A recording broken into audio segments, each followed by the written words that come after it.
Yet another ANC councillor has been gunned down in the Mkabatini municipality in KwaZulu-Natal. Kwazi Mkhize was attending a community meeting when he was shot dead by unknown assailants last night. It's believed the killing was politically motivated. For more on that story, we're joined on the line by Mdumiseni Ntuli, the ANC in KwaZulu-Natal spokesperson. Mdumiseni, of course, it is a pleasure speaking to you, but it's a difficult time for the ANC in the province yet again. Can you tell us whether you also believe this is a politically motivated crime? Well, thank you very much. This is really indeed one of the very, very painful loss to have suffered. Comrade Kwazi Mkhize was one of the youngest councillors of the ANC who joined the local government in 2016.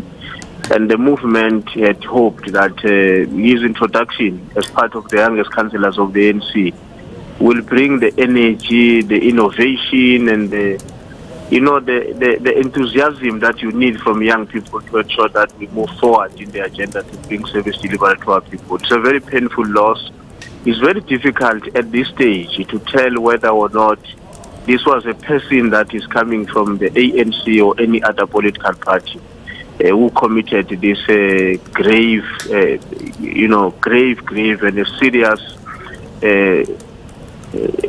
a very damaging experience of killing such a young person of the African National Congress. This person was apparently, he said to have been waiting outside the hall where Comrade was. He was attending a meeting of the ANC to give his own account and report on matters of development in Ward 3.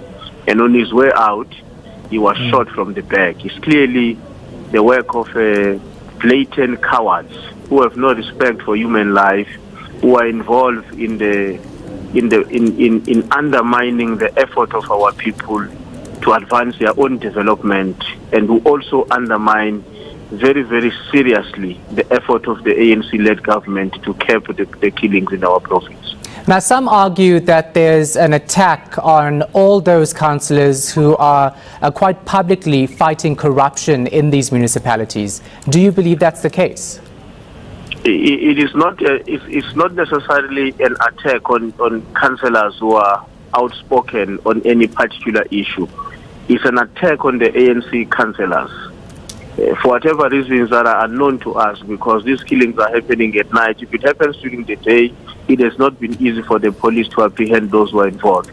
So it's not necessarily comrades who are outspoken on a particular issue, but these are servants of our people who are committed to serve the nation, who are eliminated by perpetrators who have no respect for human life.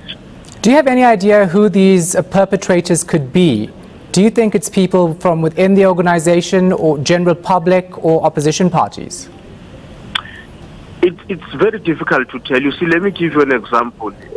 In the other matters that have taken place, some of the people who were arrested as suspects would be found to be either relatives or even close relatives of the comrade who have been assassinated. In some instances, I think there's only 2, if not 3, where those who are arrested are not necessarily linked to the comrade who were murdered.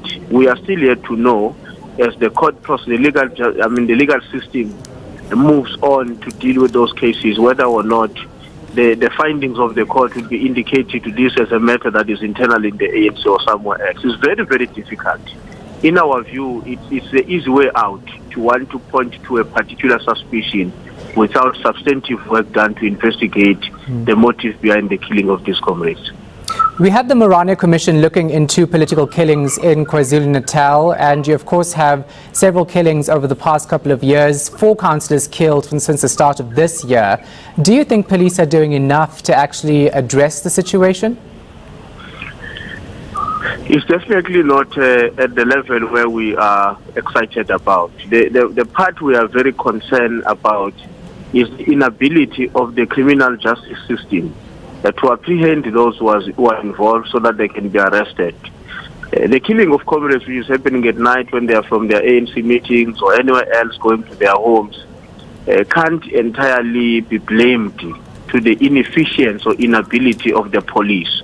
What is of concern to us is the ability of the police, once that has happened, to arrest those who are involved, or to even pick it up before it leads to the death of a person through intelligent work, that there's something going on and that has to be pursued, so that those who are attempting to involve themselves into this criminality can be arrested long before they are able to commit the crime.